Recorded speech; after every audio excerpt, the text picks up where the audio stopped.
Today I'll be reacting to 5 times Larry Bird sought revenge. So let's go right into the video. Bird fights Kareem, swings the elbow, and now is yelling at Larry Bird. You could never back down. Jaw to jaw. Once you do, people look at you different. You had to stand up for everything you believed in, and even if it's the one playing basketball. I mean, if somebody took the gloves off and wanted to go, you had to go. If you didn't, there's no use playing. No, that's wild. Wait, they trying to destroy bro. Wait, hold up, that's not basketball, not one bit. Wait, that's not basketball at all. You straight up want to fight. Hold up, you didn't even try going for the ball. What type of defense is that? No, the Detroit Pistons, the bad boys, they were crazy. What was that? What was Dennis Rodman doing? Stand up for everything you believed in, and even if it's the one playing basketball. I mean, if somebody took the gloves off and wanted to go, you had to go. If you didn't, there's no use playing. What was that?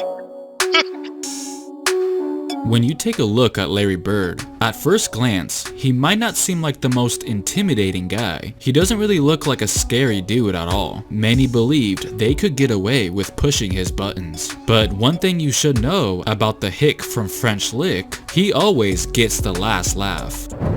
Game 5 of the first round in the 1991 NBA playoffs, Boston Celtics versus the Indiana Pacers. Larry Bird was approaching the end of his career. He had some serious back problems he was dealing with, and wasn't quite sure how much longer he can go. In fact, before this deciding Game 5, his teammates said that he was even struggling to put on his uniform. That's how much pain he was in. But with the series tied up 2 games apiece, he knew he had to use every last drop of fuel that was still in the tank. And on the other side was Chuck Person, nicknamed the Rifleman. Throughout the years, these two were sort of rivals and always talked trash to one another. For example, before a Christmas Day game, Person said to the media that he was going bird hunting, and when that comment made its way back to Bird, Bird made sure he would deliver a present to Chuck.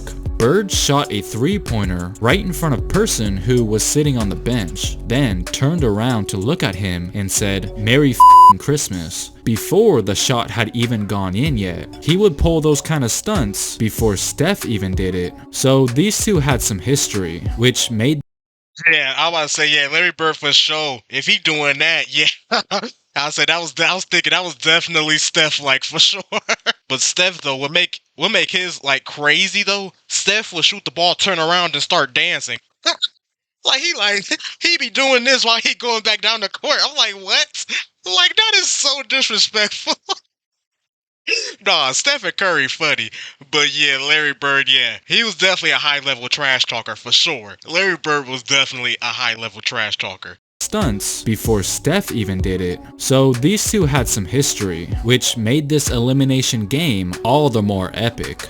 The game was just like the previous 4 games in the series, very competitive and highly entertaining, both battling to keep their season alive. But with 4 minutes left to go in the first half, an unfortunate event would take place. Larry Bird dives for a loose ball, but ends up landing on his face, and immediately had to head back to the locker room. And it turns out that he broke his cheekbone, so the Celtics had no other choice but to play on without him. Boston was trying their best to hang in the game, but were obviously struggling to do so without Larry, while Chuck Person was definitely having fun. He was acting cocky the whole time, thinking that his Pacers were on the verge of advancing to the next round. But little did he know, Bird was actually keeping tabs on the game in the back, and couldn't stand the arrogance that the Pacers were displaying. So with 6 minutes left to go in the third quarter, he decided to return back to the game to shut him up. The image of him coming out of the tunnel was like something you would see in a movie, as the crowd gave him a much-deserved standing ovation.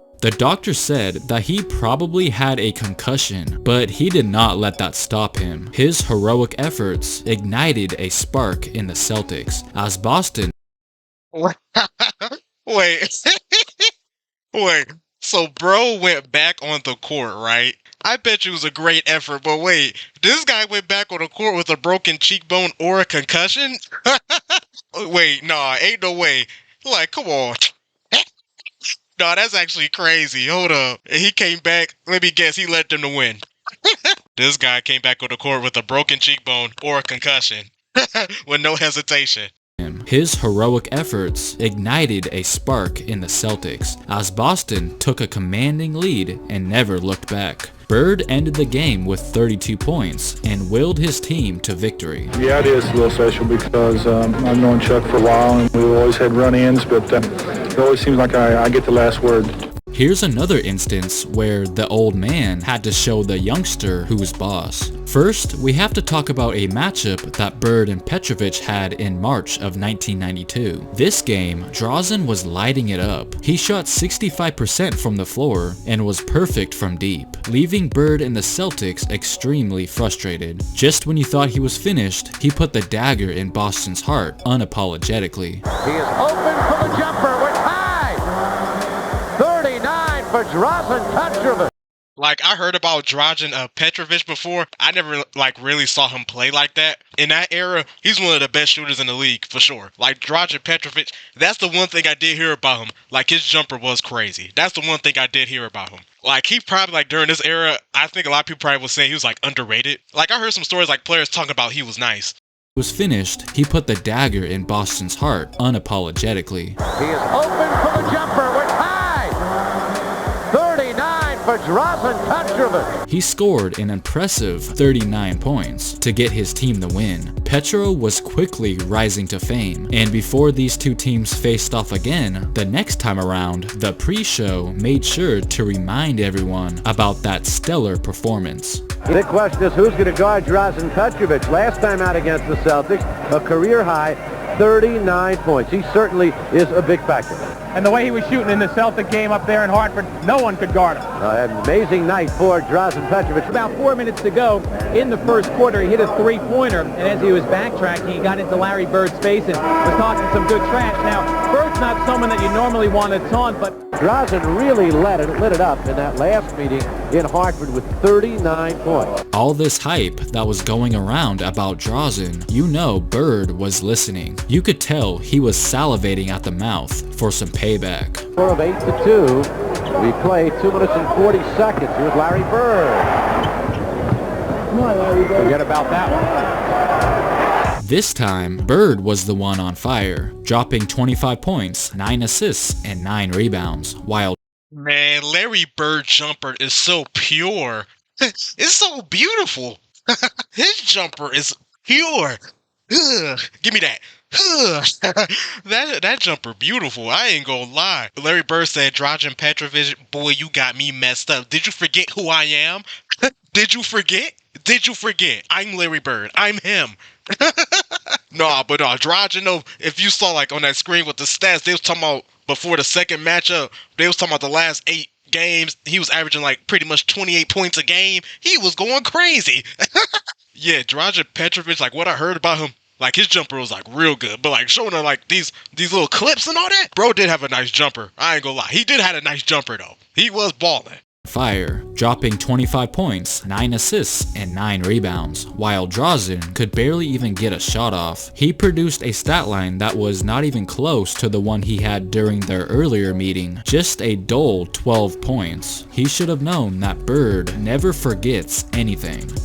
It's no secret that Larry Bird and Bill Laimbeer absolutely despised one another. Within this heated rivalry, we saw them go at each other's neck on multiple occasions. But in one game in particular, Larry Bird literally got instant revenge. It was Game 2 of the 1985 Eastern Conference semifinals between the Pistons and Celtics. Bill Laimbeer was deliberately elbowing Bird as soon as the game started. He wanted to take Bird out early, and he even ended up cutting his chin wide open. The way Laimbeer was playing out there was probably not the smartest idea, if Larry is the guy you're doing it to.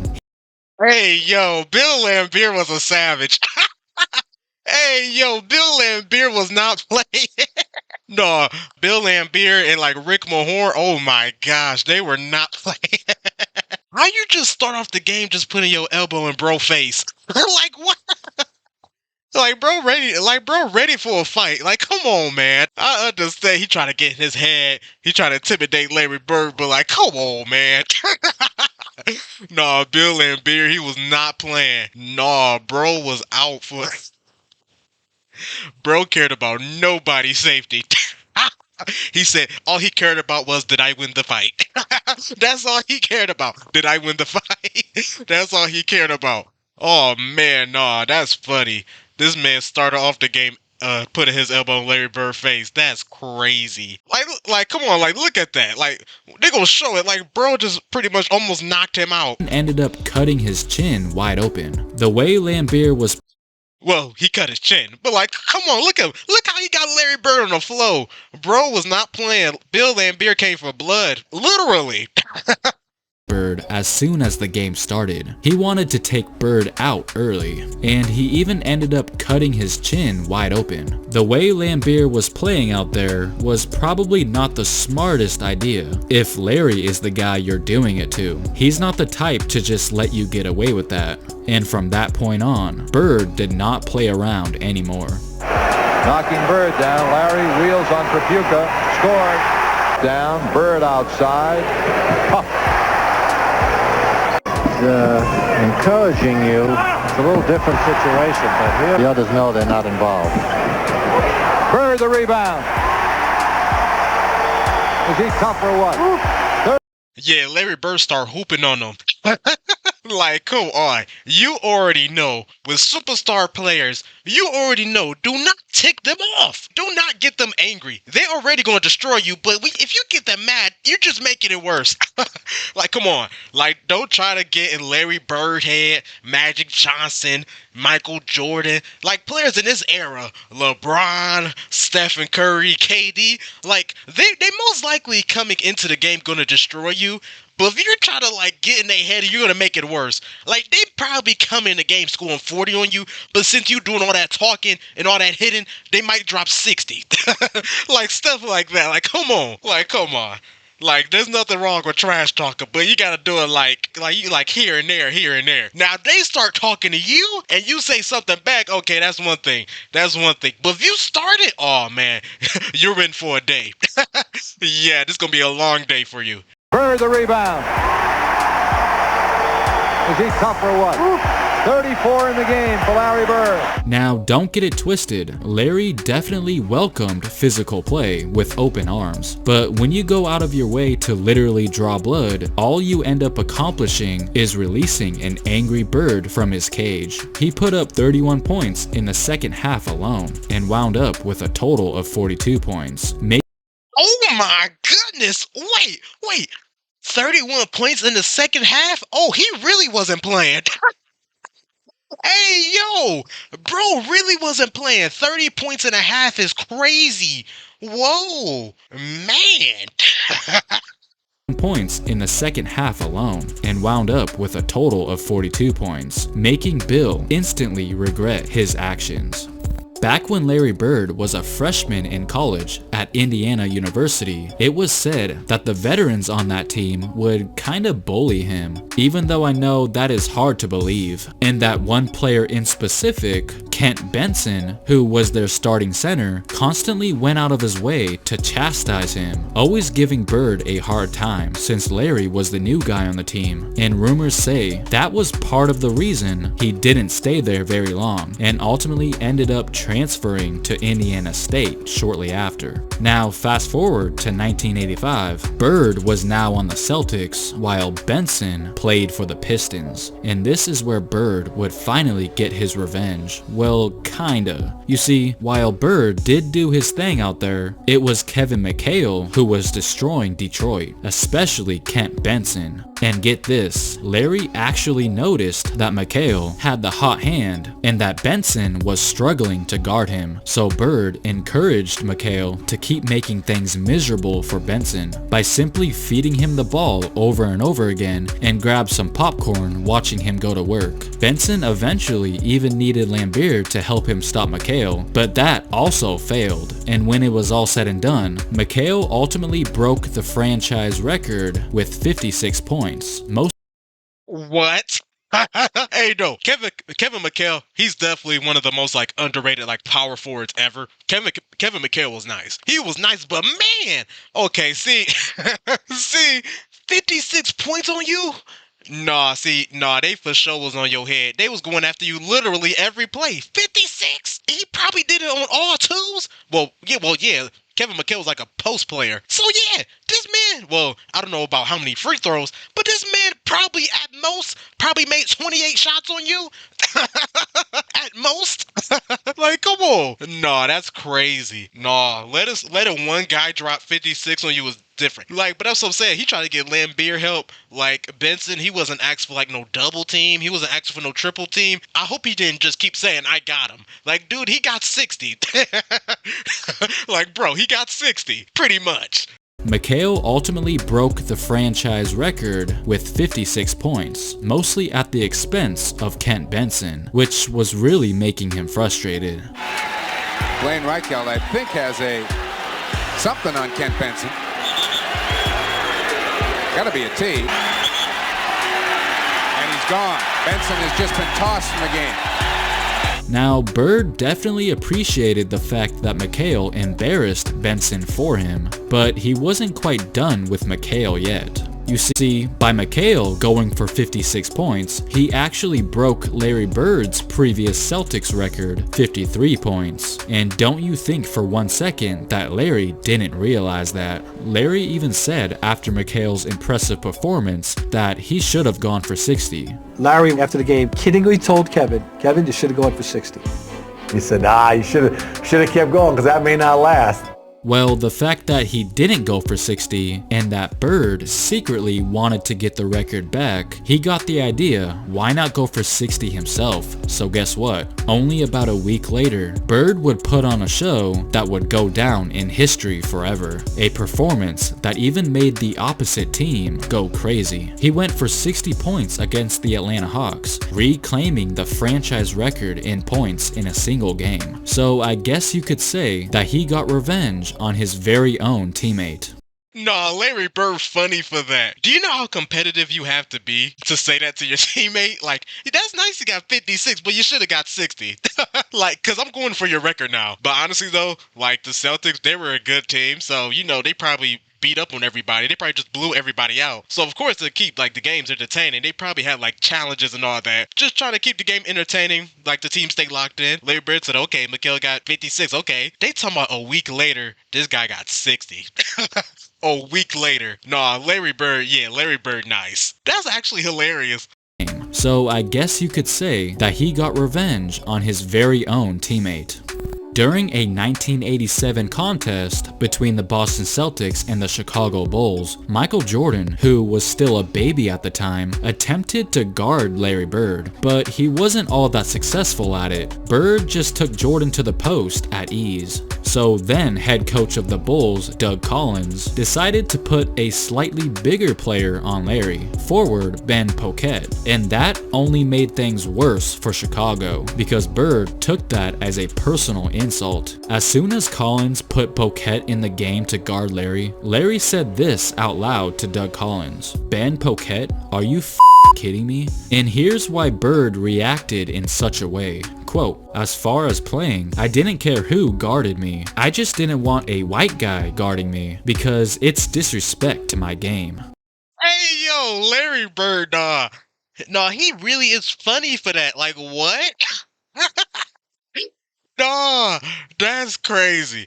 Hey, but I am a big fan of, like, superstars guarding each other, though. But that's hilarious, though. Larry Bird, I ain't gonna lie, with these trash talk stories, I'm not gonna lie, in these revenge stories, Larry Bird is actually a funny dude. Like, he's actually hilarious. Like, he's actually funny. That's absolutely hilarious. What? Bro got mad. Bro got mad at that. He talking about that's disrespectful to my game. He talking about that's disrespect to my game. Larry Bird is hilarious. What? Nah, he funny. He funny for that one. Nah, that's hilarious. What? Acted in such a way. Quote, "As far as playing, I didn't care who guarded me. I just didn't want a white guy guarding me because it's disrespect to my game." And well, since Larry couldn't really tell Poquet to go sit back down, he thought he might as well humiliate him while he's at it. Standing dribble at the stripe. Bird has it right of the circle. Fakes on Poquet. Gets to the lane. Fadeaway shot. Good. Bulls the 4-2 lead. Celtics on the attack. Bird has it right corner. He fires. Rimming. Good. Hit the top of the glass. Side left against Jordan. Bird pops and shoots from the right side and nails another one. Ainge between the circles. Swings it left to Bird. Shoots foul line. Good. Bird was hooping. Man, I'm telling y'all, Larry Bird jump shot is crazy. Catch it coming off the screen. Like that man jumper was pure. But that's why Poquet, I think I said his last name right, Poquet. That's why he couldn't guard Larry Bird. He was not following with Larry Bird around them screens. Plus, when Larry Bird stepped out on the outside, he was not guarding that. Like, he wasn't gonna guard that. That was a whole disadvantage to Poquet. Come on, you ain't guarding Larry Bird out there. Especially, like, if you're known to be, like, a in-the-paint guy, too, like a defender, too. Come on, you ain't going out there. You ain't chasing Larry Bird around them screens. Come on, Larry Bird knew that. That's why he was destroying him. But nah, Larry Bird jumper, though, that jumper was pure. Ainge between the circles, swings it left to Bird. Shoots foul line. Good. Larry Bird. Larry Legend would ultimately drop 41 points, forcing Collins to think twice before quote-unquote disrespecting his game ever again. So there you go. All this man wanted to do was get the W for his team and go home to cut his grass in peace. But no, those players couldn't just let him be. They just had to provoke the legend and ultimately had to pay the price. That was a very good video. Shout out to Cosgrove Productions. That was a good video. That was actually a funny video, though. Larry Bird, I'm telling y'all, Larry Bird is a hilarious guy. He's actually really funny. Like, hearing these stories and watching these videos about him, Larry Bird is a real funny guy. He's hilarious. He was not playing, though. So comment down below y'all thoughts about this video, your thoughts about Larry Bird. What was your favorite story? What was your favorite moment from Larry Bird? I'm just curious to see what you all think, and I hope everyone have a blessed day. I'm out.